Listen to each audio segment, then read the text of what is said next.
Okay, class. So I will just give you a recap of what I've already said. A quick recap. So we started off with account receivable. Account receivable are your debtors, जिसने आपसे पैसे कर्जों पे चीज़ें ली हुई हैं, चीज़ें खरीदी हुई हैं. जब भी आपसे कोई कर्ज लेता है तो हमारा चांस होता है कि पीपल विल नॉट पे, वो लोग पैसे वापस नहीं करेंगे. जब वो पैसे वापस नहीं करेंगे तो हर महीने के आखिर में और after the end of every period you need to record uncollectible account expense. Uncollectible account expense का एक और नाम बैड डेट भी हो सकता है, बैड डेट एक्सपेंस, ठीक है, जो कि ब्रिटिश टर्मिनोलॉजी है.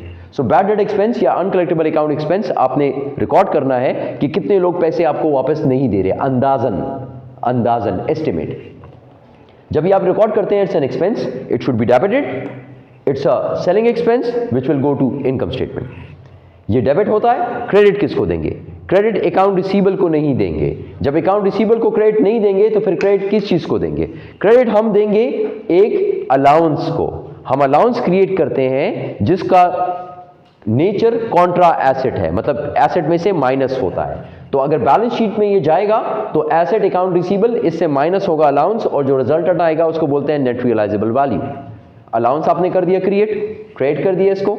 ये जो दो तरीके हैं, एजिंग ऑफ रिसीवेबल और percentage of receivable, this works on the balance of allowance for doubtful account, कि इसके अंदर कितना बैलेंस होना चाहिए. जब भी आप एक परसेंटेज ऑफ रिसीवेबल्स के मेथड को इस्तेमाल कर रहे हैं तो आपने रिसीवेबल के बैलेंस को लेना है और इसको मल्टीप्लाई करना है एक स्पेसिफिक परसेंटेज के साथ, which will give you the amount which should be there in the allowance for doubtful account. इसमें कितना पैसे होने चाहिए. अब अगर इसमें पहले से कुछ पैसे पड़े हुए हैं तो या तो आप उसको इसमें से माइनस करेंगे या इसमें ऐड करेंगे. अगर पहले से जो पैसे पड़े हुए हैं वो आपके पास क्रेडिट साइड इज हेवियर, ये कॉन्ट्रा एसेट है ना, तो इसका नेचर क्रेडिट हुआ, इसका नेचर लायबिलिटीज वाला हुआ, क्रेडिट हुआ. तो अगर क्रेडिट साइड पे पहले से पैसे पड़े हुए हैं 20 रुपए, तो फिर आपने सिर्फ 30 रुपए की एंट्री करनी है क्योंकि you need the balance to be 50.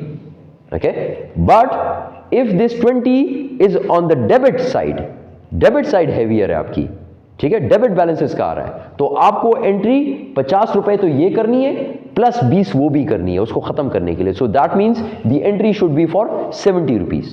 Okay, this point is important from examination point of view. बार बार बता रहा हूं आपको, और इससे ज्यादा और नहीं बता सकता. एग्जाम में इस तरह का क्वेश्चन आएगा तो कंफ्यूज नहीं होना, उसको इस तरीके से सॉल्व करना है.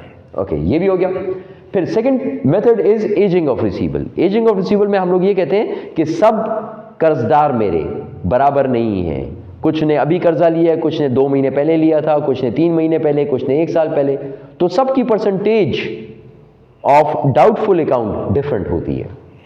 जिसने अभी कर्जा लिया उसका बहुत कम चांस होता है कि ये पैसे नहीं देगा. जिसने 2 साल पहले लिया उसका बहुत ज्यादा चांस है कि ये पैसे नहीं देगा. तो मैं उसके मुताबिक, परसेंटेजेस के मुताबिक अमाउंट कैलकुलेट करता हूं कि कितना should be the amount for allowance.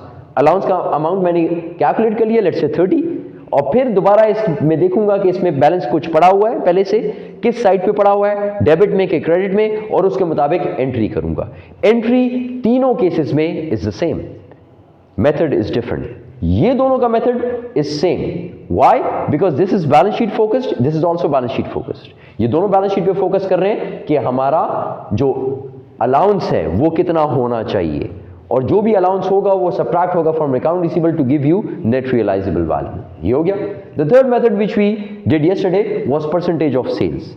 अब इसमें आपने ये नहीं देखना कि वहां पे बैलेंस कितना है, इसमें बैलेंस कुछ नहीं देखना. बस इसमें आप कहते हैं कि इतनी सेल्स है, इतनी सेल्स की, इसका इतना % बैड डेट हो जाएगा और अनकलेक्टेबल अकाउंट एक्सपेंस हो जाएगा. बस. तो जो भी परसेंटेज है, सेल्स का एक % आप लेंगे, that is uncollectible account expense, उसको direct uncollectible account expense record करते हैं.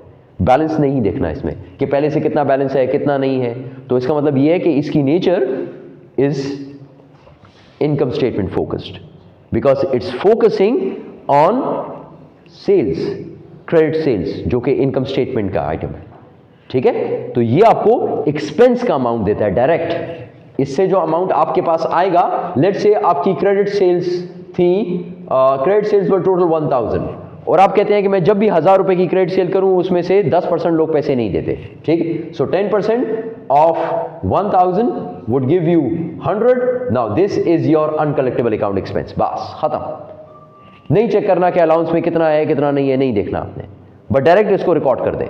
ठीक है, डायरेक्ट इसको रिकॉर्ड कर देंगे, uncollectible account expense debit 100, allowance for doubtful account credit 100, वहां पे 100 लिख दें, दोनों जगह पे 100 लिख दें, यू आर डन, खत्म, आसान काम। ठीक है, गॉट द आइडिया? तीनों चीजों का आइडिया सही हो गया? तीनों चीजों का आइडिया हो गया आपको? अब फिर बता रहा हूं, एग्जाम में I would test each and everything, सब टेस्ट करूंगा, ये मेथड भी, ये भी, ये भी। तो ये नहीं करना कि आपने कहा, आप सोचें कि सर 3 मेथड्स हैं सर, एक टेस्ट करेंगे, बस यार 2 पढ़ लेता हूं, एक छोड़ देता हूं, नहीं, you will have to prepare all 3। Clear? यहां तक हम लोगों ने कल पढ़ा था, मैंने आपको रीकैप दे दिया है अब तक का। जी, इज एवरीथिंग क्लियर सो फार? इसमें कोई प्रॉब्लम है तो बताएं, नहीं तो मैं आगे जाऊं। जी class, everything is clear so far? जाए आगे? Okay, let's move on. Direct write off method. अब एक और मेथड है, हमने राइट ऑफ पहले किया हुआ था ना, कि अगर मुझे पता चले कि कोई पैसे नहीं देगा तो मैं क्या करता हूं कि उसको राइट ऑफ कर देता हूं। लेकिन राइट ऑफ करते हुए मैं अलाउंस फॉर डाउटफुल अकाउंट को खत्म करता हूं और अकाउंट रिसीवेबल को खत्म कर देता हूं। फिर अगर वो वापस आ जाए तो मैं इसकी रिवर्सल एंट्री कर देता हूं, अकाउंट रिसीवेबल को debit, allowance for doubtful account credit, और जब वो पैसे देगा तो cash debit, account receivable credit. ठीक, ये एंट्रीज मैंने आपके लिए यहां पे लिख दी हैं, राइट ऑफ की एंट्रीज जो हम लोगों ने इससे पहले पढ़ी हुई थी। ओके, अब एक और चीज है विच सेज कि there is a direct write off method. Direct write off method ये किस चीज को डायरेक्ट कर रहा है? देखिए, हमने इससे पहले ये पढ़ा ना कि जब भी कोई, मुझे शक हो कि कोई पैसे वापस नहीं देगा या मुझे पता हो कि लोग पैसे वापस नहीं देते, मैं उसके लिए क्रिएट करता हूं allowance. This is what we said earlier कि हम अलाउंस क्रिएट करते हैं। We debit uncollectible account expense but we credit allowance for doubtful account. Now under this method they say do it directly. वो कहते हैं बस डायरेक्ट काम करो।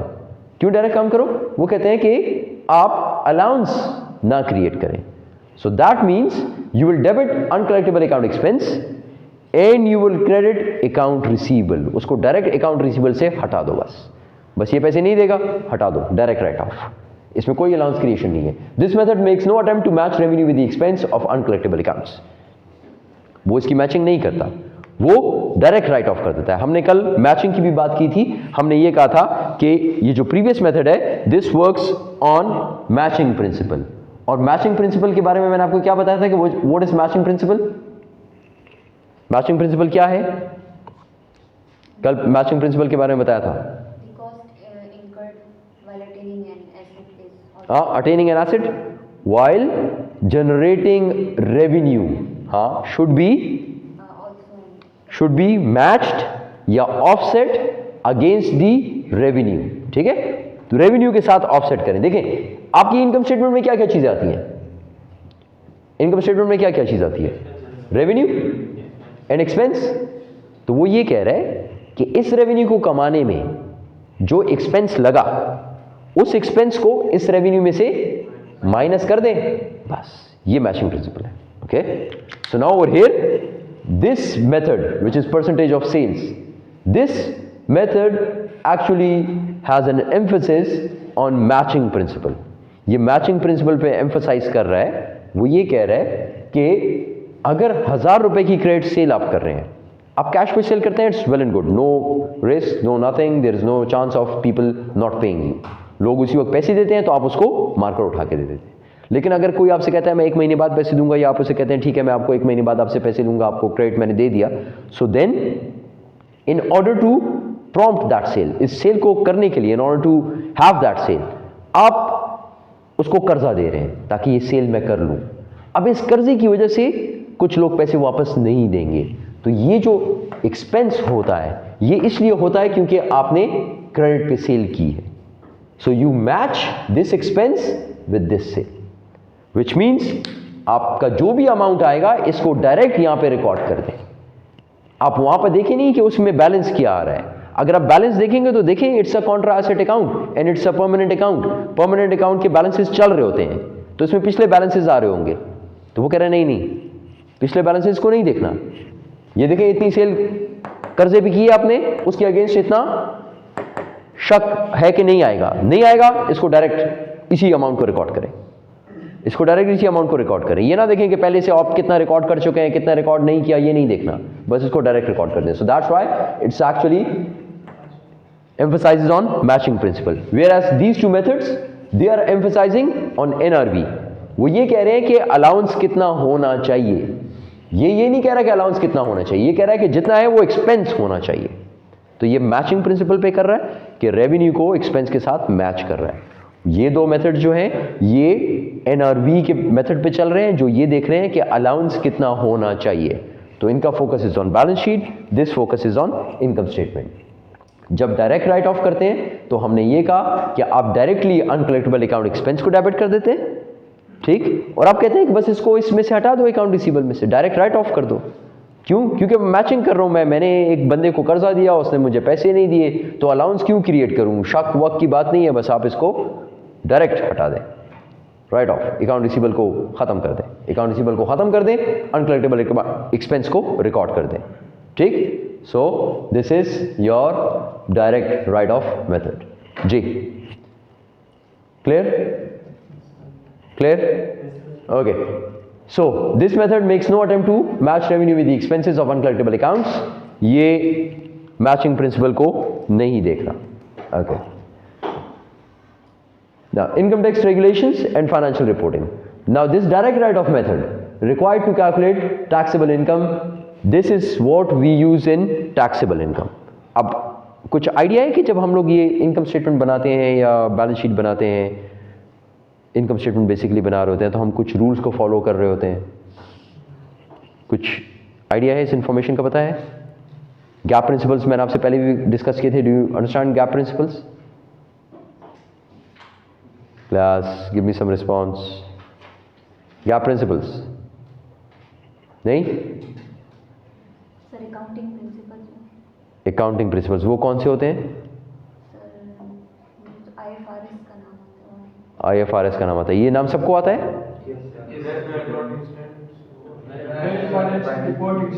हाँ, ये क्या होते हैं? ये स्टैंडर्डाइज्ड अकाउंटिंग स्टैंडर्ड्स होते हैं जो पूरी दुनिया में। ठीक, अच्छा, और इसके साथ या इससे पहले ये नहीं पढ़ा था? ओके, सो तो फिर जो अभी मैंने आपको मैचिंग प्रिंसिपल का नाम लिया, तो किसी ने ये नहीं पूछा कि सर ये प्रिंसिपल क्या है? ये तो बड़ा था मैचिंग वाला। तो ये मैचिंग प्रिंसिपल क्या चीज़ है? ये कोई स्टैंडर्ड है, लॉ है, ये क्या है? ये नहीं पता?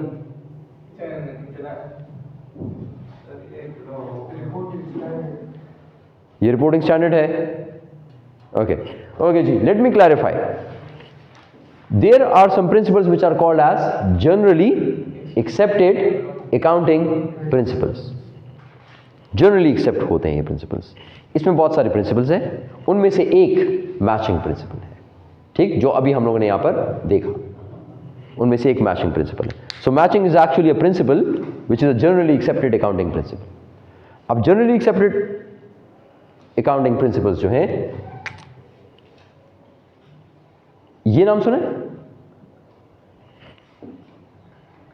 Yes sir, financial accounting standard board. ये क्या करता है?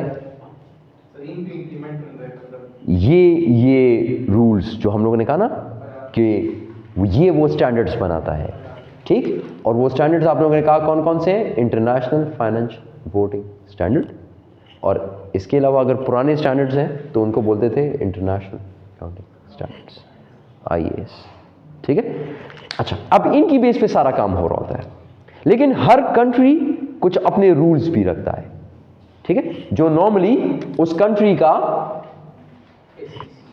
सिक्योरिटीज एंड एक्सचेंज कमीशन बना रहा होता है। पाकिस्तान में इसको बोलते हैं securities and exchange commission of Pakistan, ठीक है, SECP। अब ये अपने कुछ रूल्स बना लेता है। अब आपने जब ये रूल्स बनाता है तो वो उस कंपनी के ऑर्डिनेंस या एक्ट में आ जाते हैं, जिस तरह हमारे पाकिस्तान में कंपनीज एक्ट इस्तेमाल होता है, ठीक। वो कुछ आपको बताता है कि आपने क्या क्या काम करना है। इसके साथ साथ आपके पास इनकम टैक्स का ऑर्डिनेंस भी होता है, ठीक है, इनकम टैक्स का भी ऑर्डिनेंस होता है, जो आपको बताता है कि आपने किस तरीके से टैक्सेशन करनी है, ठीक है। अब ये कह रहे हैं कि टैक्सेबल इनकम उस इनकम को कहते हैं जिसके ऊपर टैक्स लगेगा। अब टैक्सेबल इनकम के जो रूल्स आपको ये बता रहा है, शायद वो इसके मुताबिक ना हो, लेकिन चूंकि ये आपके अपने मुल्क के रूल्स हैं तो आपको इसको पहले फॉलो करना पड़ेगा, ठीक, ओके। अब ये आपको कहेगा, टैक्सेशन वाला कहेगा कि आप इस्तेमाल करें ये वाला डिप्रिसिएशन का मेथड, कोई एक मेथड बता देगा। लेकिन हमने तो पढ़ा कि डिप्रिसिएशन के बहुत सारे मेथड्स हैं, ठीक है, 3-4 हैं, उनमें से कोई भी इस्तेमाल कर दें, ठीक है, वेल एंड गुड, आपको जो सूट करता है, मैनेजर का डिसीजन है। तो अगर आप टैक्स के मुताबिक कैलकुलेशन करेंगे तो वो थोड़ी सी डिफरेंट होगी और आपके अकाउंटिंग रिकॉर्ड में थोड़ी सी डिफरेंट होगी। मैंने आपको उसकी एक एग्जांपल दे दी, डिप्रिसिएशन का मेथड, ठीक, ओके। अब टैक्सेबल इनकम जब आप कैलकुलेट करते हैं यूएस में, so direct write off method is required to calculate taxable income. वहां पर आपने डायरेक्ट राइट ऑफ मेथड को इस्तेमाल करना है, जो कि ये वाला है, यानी आपने अलाउंस को क्रिएट नहीं करना, आपने डायरेक्ट राइट ऑफ कर देना है, ठीक। अब फिर गैप हमें क्या कहता है? गैप हमें कहता है कि अलाउंस मेथड अच्छा है। क्यों? क्योंकि गैप कहता है कि मैचिंग प्रिंसिपल है मेरा एक, उस प्रिंसिपल को फॉलो करना है। तो देखिए, अकाउंटिंग और टैक्स का रिकॉर्ड थोड़ा सा डिफरेंट होगा, इसमें डिफरेंसेस आएंगे अकाउंटिंग के मुताबिक, अकाउंटिंग रिकॉर्ड्स के मुताबिक। आपकी जो इनकम होगी वो डिफरेंट होगी, और जो आप टैक्सेशन अथॉरिटी के लिए बनाएंगे अपनी इनकम, वो थोड़ी सी डिफरेंट होगी। अब ये बात समझ आ गई आप लोगों को, ठीक है। उसकी एक एग्जांपल है राइट ऑफ का मेथड, कि टैक्स अथॉरिटी कहती है कि डायरेक्ट राइट ऑफ इस्तेमाल करो, और गैप प्रिंसिपल कहता है कि नहीं, अलाउंस क्रिएट करो, क्योंकि वो मैचिंग प्रिंसिपल है, जो कि उनका एक प्रिंसिपल है, तो वो कहते हैं इसको फॉलो करो। Got this idea? Got this idea class? Got the idea? Okay. तो एग्जाम में दोनों मेथड्स आ सकते हैं, बल्कि दोनों मेथड्स आएंगे, ये वाला मेथड भी आएगा, ठीक है। और फिर एक आज छोटा सा क्वेश्चन मैं दे दूंगा कि टैक्सेबल इनकम के लिए मुझे डायरेक्ट राइट ऑफ करना है, तो उसकी भी एंट्री कर दें, तो फिर आपको डायरेक्ट एंट्री भी करनी पड़ेगी, ठीक है, फॉर 1 मार्क में भी, जो आपको डायरेक्ट राइट ऑफ है। Got the idea class? Got the idea? Okay, so let's move on. Now internal controls for receivables. अब जिस तरह कैश का इंटरनल कंट्रोल था ना, उसी तरह रिसीवेबल्स के लिए भी इंटरनल कंट्रोल प्रोसीजर्स हैं कि आपने करना क्या है। इंटरनल कंट्रोल यानी जो आप अंदर ऑर्गेनाइजेशन के अंदर जो आप काम कर रहे हैं वो किस तरीके से आप करेंगे, okay. Separate the following duties. First of all, सबसे पहले इन सब लोगों को अलग अलग, ये सब काम अलग अलग बंदों को दें। कौन कौन से काम? Maintenance of the account receivable subsidiary laser. Subsidiary laser का आइडिया आपको दिया था, याद है? सब्सिडरी लेजर का आइडिया याद है? नहीं? आपसे कहा था कि सब जहां पर कोई एक अकाउंट है और उसके अंदर बहुत सारी चीजें हो, तो उसकी डिटेल हम देते हैं सब्सिडरी लेजर के अंदर, उसको बोलते हैं सब्सिडरी लेजर। याद आया क्लास? याद आ रहा है? नहीं याद आ रहा? Okay, so I am just going through it quickly ताकि आपको याद आ जाए। सबसे पहला फाइनेंशियल एसेट हमने कौन सा पढ़ा? Cash and cash equivalent. This is the full name, cash and cash equivalent. अगर कैश एंड कैश इक्विवेलेंट का एक अकाउंट है लेट्स से, तो हमने क्या कहा था इसके अंदर कौन कौन सी चीजें आती हैं? इसके अंदर क्या क्या चीजें आएंगी? पेपर मनी, हाँ, कॉइन्स, चेक्स, इसका मतलब बैंक्स भी आ गए इसके अंदर। बॉन्ड्स, कौन से बॉन्ड्स? प्राइस बॉन्ड नहीं, प्राइस बॉन्ड्स, अच्छा वो आ गया, ठीक। एक और चीज़ पड़ी थी, क्रेडिट कार्ड, सेल रिसीट्स, याद है? ठीक है, तो देखिए ये डिफरेंट चीज़ें आ रही है ना बीच में, okay. Let's look at the second one which is marketable security. Marketable security, ये कौन सी चीज़ें होती हैं? What are marketable securities? Liquid, short term liquid investments, short term liquid stable investments, ठीक है, जिनकी मार्केट हो अपनी, जिसमें वो बेचे जा सके, ओके। अब अगर ये इन्वेस्टमेंट्स आप करते हैं, क्या आप सिर्फ एक जगह पे इन्वेस्टमेंट करते हैं? क्या आप सिर्फ एक जगह पे इन्वेस्टमेंट करेंगे? बहुत सारी जगहों पे इन्वेस्टमेंट करेंगे ना। तो अगर इसका ओपनिंग बैलेंस यहां पर आ रहा है लेट्स से 70,000, तो ये 70,000 आपने एक ही जगह पे इन्वेस्ट किए होंगे? बहुत सारी जगहों पे होंगे। सो वंस अगेन आपको इस अकाउंट से नहीं पता चल रहा है, कि ये क्या क्या है। Okay, let's move on. Accounts receivable. Account receivable let's say आपके टोटल है 100,000। 1,00,000 लोग, 1,00,000 रुपए आपने लोगों से लेने हैं। क्या ये सारे 1,00,000 एक ही बंदे से लेने हैं? नहीं, डिफरेंट लोगों से लेने हैं। क्या यहां पे नजर आ रहा है कितने लोग हैं? नहीं? Okay, so these are your your ledgers. ये लेजर है ना आपका, लेजर अकाउंट, टी अकाउंट मैंने टी के फॉर्म में बना दिया है। अगर इसको प्रॉपर कॉलम बना के करूं तो लेजर अकाउंट बन जाएगा। ये फुल डिटेल हमें नहीं देते, तो फिर हमें क्या करना पड़ता है? We need to resort to subsidiary ledgers. ठीक है, अब ये सब्सिडरी लेजर क्या होते हैं ये समझें फिलहाल के लिए कि ये सब्सिडरी लेजर इस अकाउंट का डिटेल है। अब अगर यहां पे 1,00,000 रुपए है तो सब्सिडरी लेजर में बहुत सारे अकाउंट्स होंगे। कस्टमर ए, कस्टमर बी, कस्टमर सी, कस्टमर डी। कस्टमर ए से आपने पैसे लेने हैं 10,000, बी से आप लेने हैं 20,000, सी से लेने हैं 30,000, कितने हो गए? 60। तो डी से कितने लेने हैं? 40। और फिर जब कोई कस्टमर राइट ऑफ करता है या कोई कस्टमर पैसे देता है, जो भी काम होता है अकाउंट रिसीवेबल में, तो आप यहां पर भी रिकॉर्ड करते हैं और साथ साथ इसको भी अपडेट करेंगे ताकि आपको हर कस्टमर का सेपरेट बैलेंस भी पता चलता रहे। Got this idea? Okay, so this is how subsidiary ledgers work. इसमें थोड़ी और भी डिटेल होती है लेकिन मैं उस डिटेल में ज्यादा नहीं जाना चाह रहा। जी सर, इस तरह हम मार्केटेबल सिक्योरिटीज के लिए अलग एग्जैक्टली बिल्कुल। मार्केटेबल सिक्योरिटीज में आपने 5 कंपनीज में ये इन्वेस्टमेंट की हुई है। कंपनी ABC, इसके शेयर्स आपने शेयर्स खरीदे हुए 10,000 के।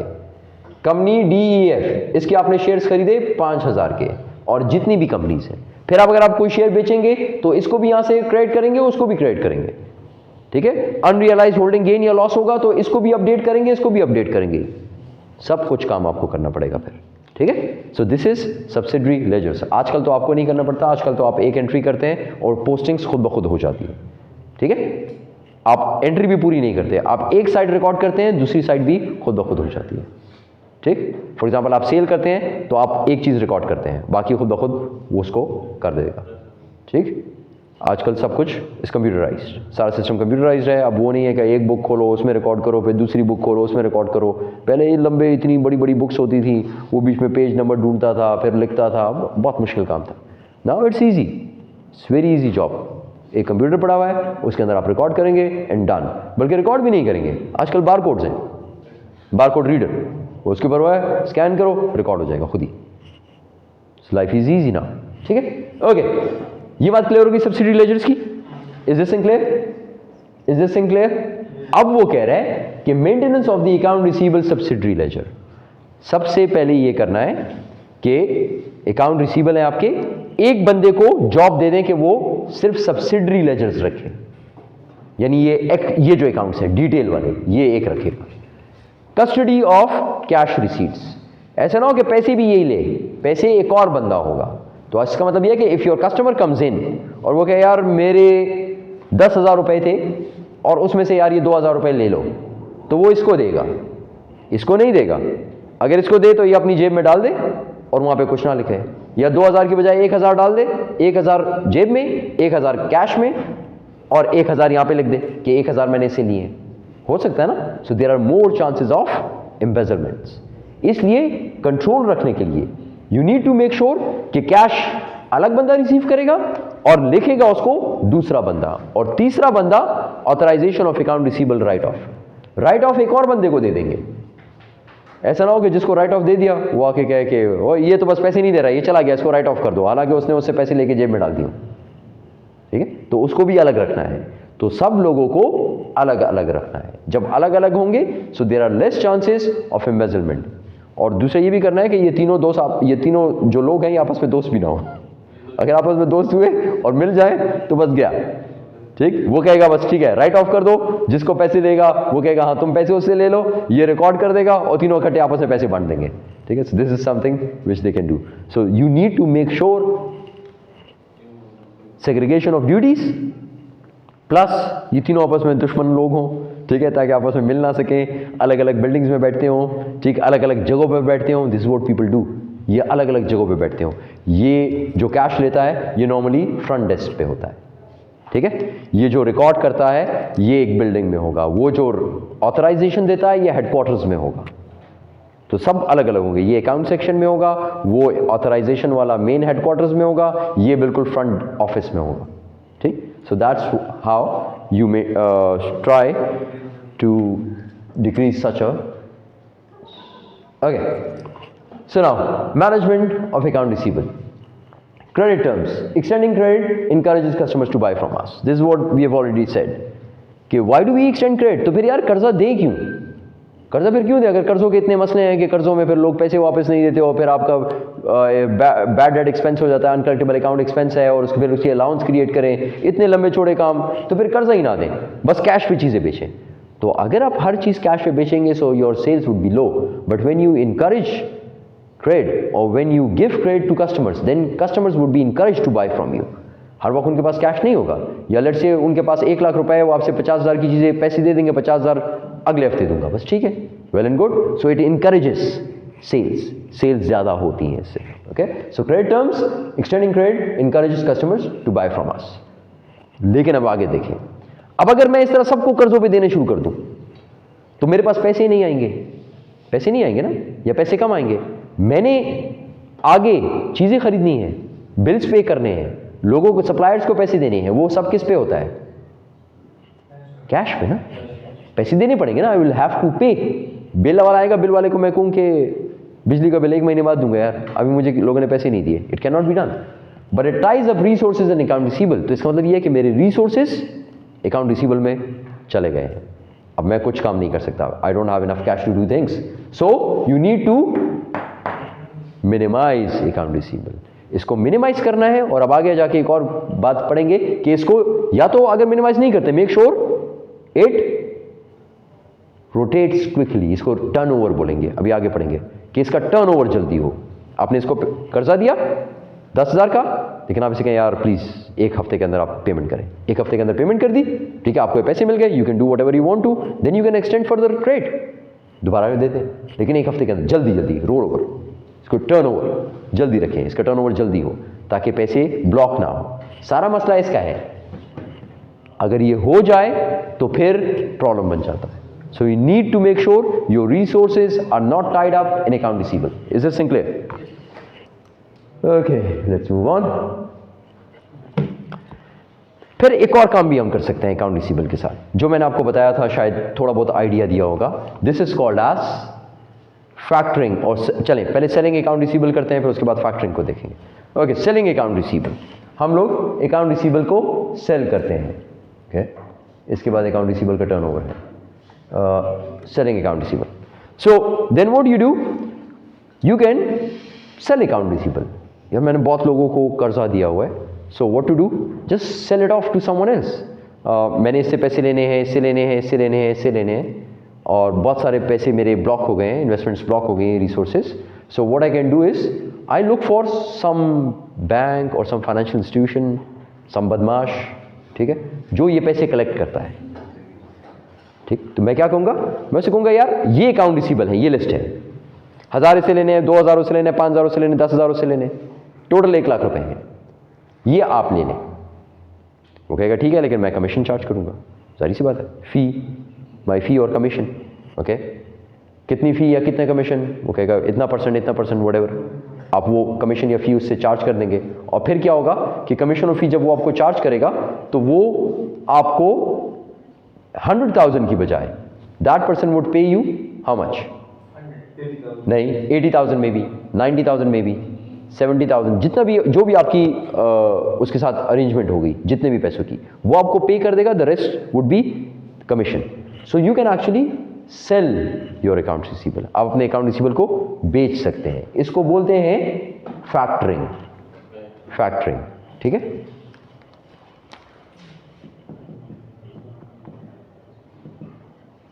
फैक्टरिंग, और जिसके ऊपर आप बेचते हैं अकाउंट रिसीवेबल उसको बोलते हैं फैक्टर। इसकी एंट्रीज भी, अभी आपको एंट्रीज भी करा देता हूँ, उसको बोलते हैं फैक्टर, ठीक। इसकी एंट्रीज भी अभी आपको करा देता हूँ। And then you will do credit card sales, और उसके बाद account receivable turnover, how much time are we left with? 25 minutes. So inshallah we can easily do it. Just take a 2 minutes break और 2 minute बाद दोबारा start करते हैं, सबको रब भी कर देंगे, ठीक है? वी आर ऑलमोस्ट डन, सिर्फ ये 2 टॉपिक्स रह गए हैं, पॉज कर दें, pause. So let's talk about credit card sales now. All of you know how credit cards work? सबको पता है या नहीं? How many of you own a credit card, have a credit card or a debit card? Debit तो होगा ना, ठीक है? क्रेडिट किसी का नहीं है? नहीं है, ओके.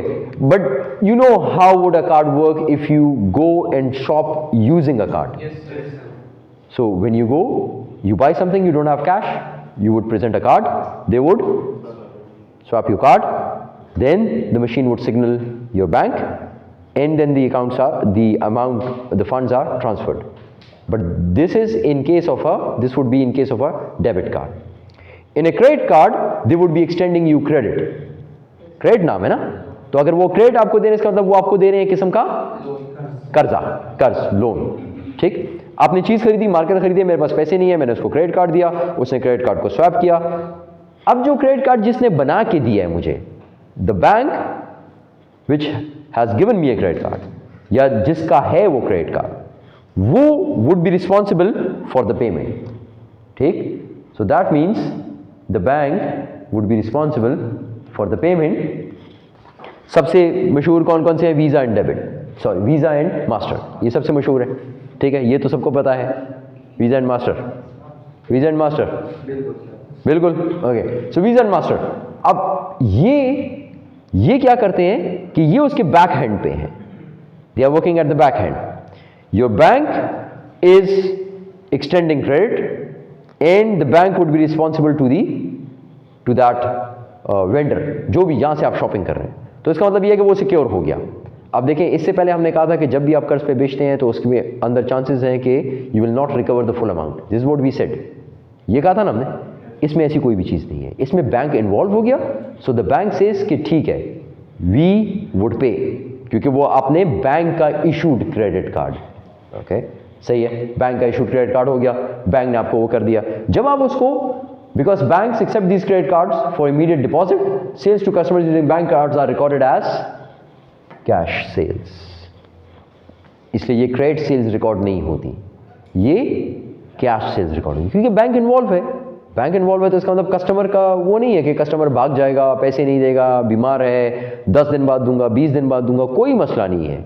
आपके पास एक क्रेडिट कार्ड की वो रिसीट आ जाती है, आती है ना, वो एक अपने पास रखता है, ठीक? आजकल खैर वो भी नहीं होता, आजकल ऑटोमेटिक हो जाता है, लेकिन चलें, लेट्स से रिसीट है. So that receipt is a proof with the vendor. वो जो आपका जो सेलर है ना, उसके पास ये रसीद आ गई, उसके पास ये प्रूफ आ गया कि ये चीज़ हुआ, इतना इसका अमाउंट है, और वो उसको अपने बैंक में जमा करा देगा, वो उसको अपने पास रख देता है, ठीक? वो अपने पास रख देता है, वो जमा करता है, सारे उठाकर बैंक में दे देगा. ओके, अब आगे चलें. अब इसको बोलते हैं क्रेडिट कार्ड ड्राफ्ट्स. अब जब वो वेंडर उस रिसीट्स को उठाकर बैंक में जमा करेगा और बैंक उसके बदले में उसको उसके अकाउंट में पैसे ट्रांसफर कर देगा, तो बैंक उसके बदले में उससे कुछ ना कुछ चार्जेस लेगा, ठीक है? कुछ सर्विस चार्ज लेगा. कितना? 1.25%, 0.5%, 2%, 3%. पाकिस्तान में नॉर्मली 2.5-3% वो लोग ले लेते हैं. Okay, so 3.5% of the amount of the drafts. ये कहाँ पे आएगा? ये आपकी वो जो बैंक स्टेटमेंट आती है ना, उसके अंदर ये लिखा होगा. चार्जेस, सर्विस चार्जेस लिखा होता था ना, याद है? बैंक रिकन्सिलिएशन जब आप बनाते थे तो आप बैंक स्टेटमेंट को देखते थे, उसमें कुछ लिखा होता था सर्विस चार्ज, जो आपने नहीं लिखा फिर आप अपने पास लिखते थे, तो ये वो वाले सर्विस चार्जेस, वो ये भी हो सकते हैं. तो वो इस सर्विस चार्ज को अपने पास लिख देगा और with other bank service charges in the merchants monthly bank statement. Clear हो गया? ये बात क्लियर हो गई. This is for bank owned credit cards या credit cards issued by banks. Clear? ये क्लियर हो गया? Okay. Now there are some other credit cards which are issued, let's say by American Express. Diners का होता है, American express का होता है. अब ये क्या होता है? अब इसमें ये है कि बैंक तो नहीं है ना, ये एक और फाइनेंशियल इंस्टीट्यूशन है. जो कहता है कि मैंने कार्ड इस कस्टमर को दे दिया, वो कस्टमर मेरे पास आया, मैं देखता हूँ अच्छा बैंक का क्रेडिट कार्ड है तो मैं बैंक से पैसे ले लूँगा, बस ठीक है, मैं उसकी रसीद अपने पास रखूँगा, अपने अकाउंट में जमा कराऊंगा, बैंक में से थोड़े से पैसे काटेगा सर्विस चार्जेस, मुझे मेरे पैसे मिल जाएंगे। क्लियर? और इसको मैं रिकॉर्ड करूँगा एज कैश सेल और क्रेडिट सेल, बैंक के क्रेडिट कार्ड को कैश सेल। आपको बताया है कि इट इज़ कैश सेल, बोला भी है कि इट इज़ कैश सेल, तो जब भी बैंक का क्रेडिट कार्ड होगा it would be a cash cell. Other credit cards, जब अदर क्रेडिट कार्ड्स हों तो फिर आप लोगों का क्या होगा? अब अदर क्रेडिट कार्ड्स में क्रेडिट कार्ड की जो कंपनी है और जो मर्चेंट है, जो आपका सेलर है, जो जिससे आप वेंडर है, जिससे आप चीज़ें खरीद रहे हैं, usually allows the credit card company to discount the amount reimbursed by 3.5% to 5%। अब यहाँ पर अमाउंट भी थोड़ा ज़्यादा है। तो अगर मैं कोई स्टोर है और आप मेरे पास आते हैं और बैंक का क्रेडिट कार्ड लेकर आते हैं, तो मेरे दिमाग में होगा कि यार इसमें से 2% 3% मुझसे बैंक ले लेगा पैसे। लेकिन अगर कोई और कंपनी का क्रेडिट कार्ड है जो कि बैंक का इशूड कार्ड नहीं है बल्कि किसी कंपनी का इशूड कार्ड है, उसके ऊपर the percentage might be a bit higher. ये बात भी क्लियर हो गई? ओके। और जब हायर परसेंटेज है तो इसको आप जब रिकॉर्ड करेंगे तो आप इसको कैसे रिकॉर्ड करेंगे? इसको रिकॉर्ड करते हुए आप कैश को डेबिट नहीं करेंगे। देखिए वहां पे हम लोगों ने कहा था कि वो कैश सेल है। कैश सेल आप कैसे रिकॉर्ड करते हैं? How do you record cash sale? Cash debit and sales जब करेंगे तो क्या एंट्री करते हैं? सेल की एंट्री नहीं आती। क्लास सेल की एंट्री नहीं आती। Really sure?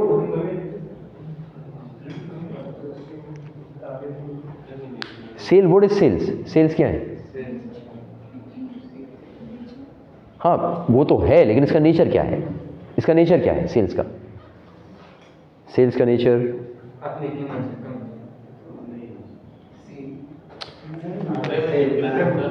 Is it asset, liability, expense और रेवेन्यू? रेवेन्यू है, सेल्स रेवेन्यू इसका पूरा नाम होता है ना, ठीक। तो रेवेन्यू या सेल्स हमेशा क्या होगा? क्रेडिट होगा, ठीक है। अगर आपको कोई उसके बदले में कैश दे तो आप डेबिट कैश को करेंगे और सेल्स को क्रेडिट करेंगे।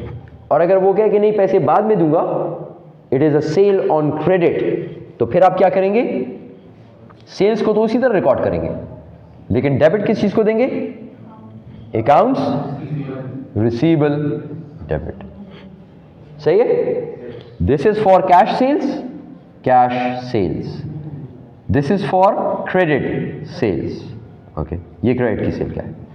अगर बैंक का ओन कार्ड है या बैंक का इशूड कार्ड है जो कि किसी बैंक ने आपको दिया, बैंक अल्फला, अस्करी, व्हाटएवर, तो आपने इसमें से कौन सी एंट्री करनी है?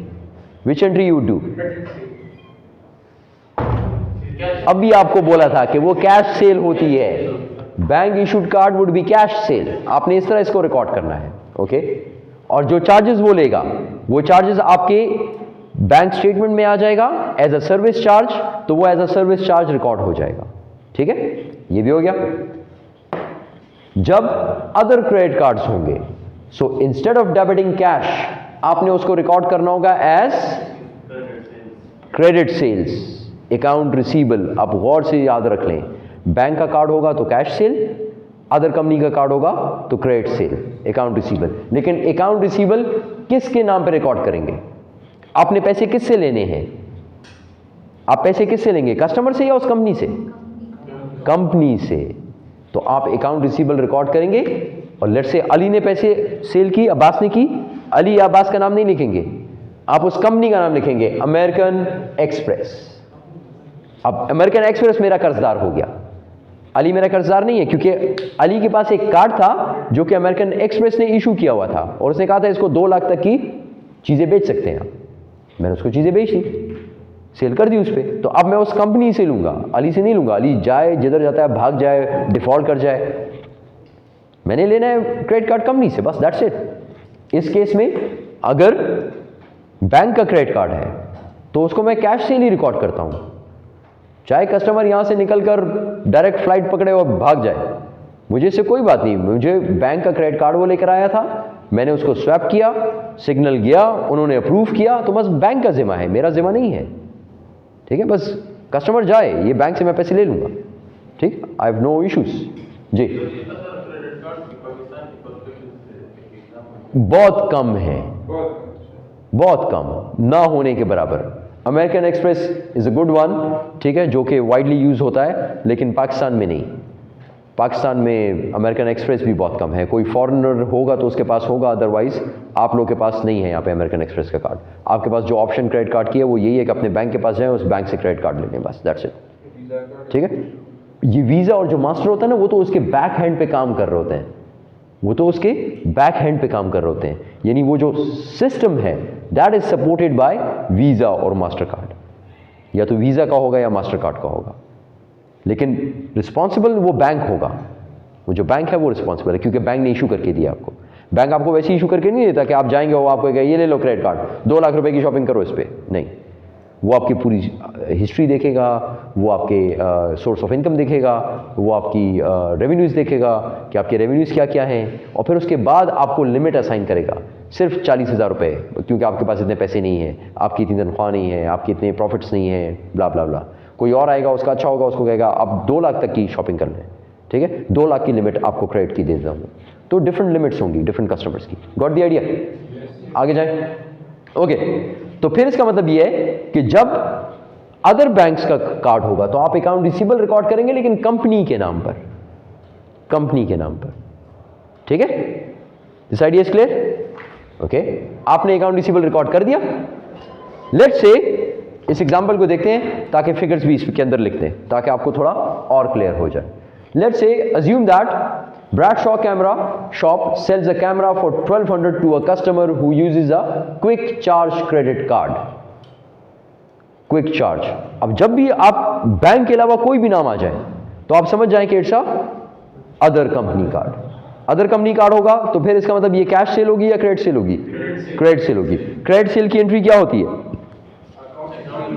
Account receivable. और अकाउंट रिसीवेबल किसके अगेंस्ट रिकॉर्ड करेंगे? सेल्स के अगेंस्ट रिकॉर्ड करेंगे। किसके नाम पर रिकॉर्ड करेंगे अकाउंट रिसीवेबल? कंपनी, बैंक नहीं है वो। ओके, वो फाइनेंशियल इंस्टीट्यूशन है। So in this case accounts receivable, और यहां पर नाम लिख देंगे। आप देखें ये सब्सिडरी लेजर में ये नाम आ रहा होगा, क्या नाम है? Quick charge. क्विक चार्ज, ठीक है, quick charge credit card, QCC लिख रहे हो इसको। ठीक, अकाउंट रिसीवेबल रिकॉर्ड कर दिया, ये डेबिट हो गया। अमाउंट कितना है? 1200 इसको मैंने डेबिट कर दिया। क्रेडिट क्या करूंगा? सेल्स 1200। क्लियर? पहली चीज क्लियर हो गई? ओके, फिर हमने कहा कि अब ये रसीद मैं लेके जाऊंगा इस कंपनी के पास, पूरे महीने जमा करूंगा, जितनी जमा हो गई ये ले जाऊंगा उसके पास, उसे कहूंगा आप मुझे इसके बदले में पैसे दो। आपका कार्ड मेरे पास आया था, ये थी, ये जो आपने जो कहा मुझे, तो मैंने इनको दे दिया, ये चीज़ें दे दी इनको मैंने, ठीक, approved by you and I have credit card drafts. ये क्रेडिट कार्ड ड्राफ्ट्स हैं मेरे पास, वो रसीदें जो होती हैं, और ये मैं आपके पास दे रहा हूँ, मुझे इसके बदले में पैसे दें। अब वो इसके बदले में जब आपको पैसे देगा तो आपसे कुछ ना कुछ चार्जेस लेगा, सर्विस चार्जेस लेगा। ठीक है, ओके। जब वो सर्विस चार्ज लेगा तो फिर आप क्या करेंगे? आपको जब पैसे मिलेंगे तो आप क्या रिकॉर्ड करेंगे? Entry. What would be the entry? उसने आपको पैसे दिए ना, so what would you record? Cash. Cash debit होगा ना? Okay, cash debit. ओके, एक तो डेबिट होगी, और ये अकाउंट रिसीवेबल खत्म हो जाएगा तो इसको क्या करेंगे? क्रेडिट कर देंगे। Okay, account receivable credit, QCC। इसका अकाउंट रिसीवेबल कितना आपने क्रिएट किया था? 1200 का। ये 1200 में खत्म कर दूंगा। मुझे ये पैसे कितने देगा? कैश।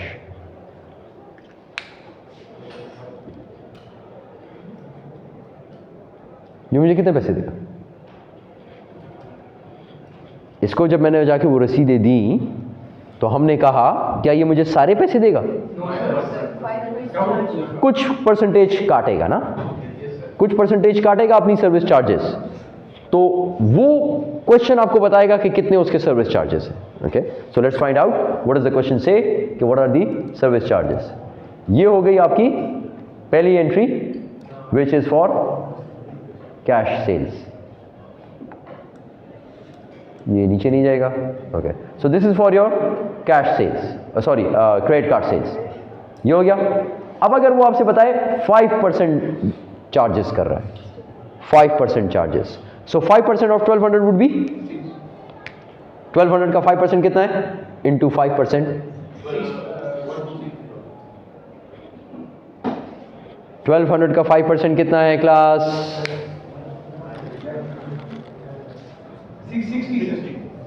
60। ओके, यानी 60 रुपीज बोलेगा मुझसे, तो फिर मुझे कितने मिलेंगे जो बच जाएंगे? -60 इक्वल्स 1140। तो कैश यहां पे डेबिट होगा 1140 से।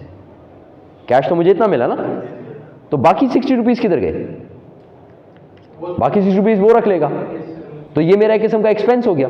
एक्सपेंस हमेशा क्या होते हैं? डेबिट। डेबिट साइड पे 60 रुपीज और लगते हैं। अब बराबर हो गया, डेबिट में ये 2 आ गए, क्रेडिट में 1 आ गया, बराबर हो गया। लेकिन इसका नाम क्या रखूं? Service charges. अब हमने जब अपने बैंक की बात की थी, जब बैंक की बात, तो मैंने कहा था बैंक आपसे लेता है सर्विस चार्जेस। जब ये अदर क्रेडिट कार्ड है, ठीक है, अदर कंपनी का कार्ड है, क्रेडिट कार्ड है, तो हम लोग इसको बोलेंगे क्रेडिट कार्ड डिस्काउंट एक्सपेंस। अब इसको डिस्काउंट एक्सपेंस क्यों बोलते हैं? डिस्काउंटिंग या कंपाउंडिंग का पता है क्या चीज होती है?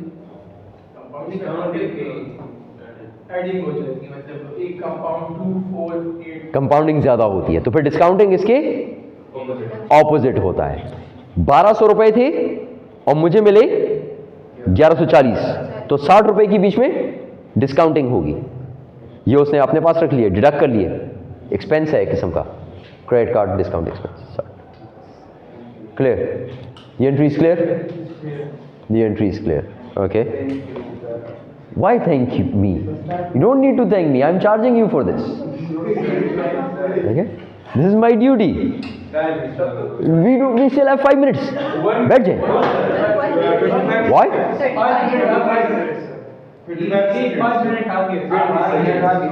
Sure. टाइम पूरा है। ओके, पॉज कर दीजिए, स्टॉप कर दे बल्कि।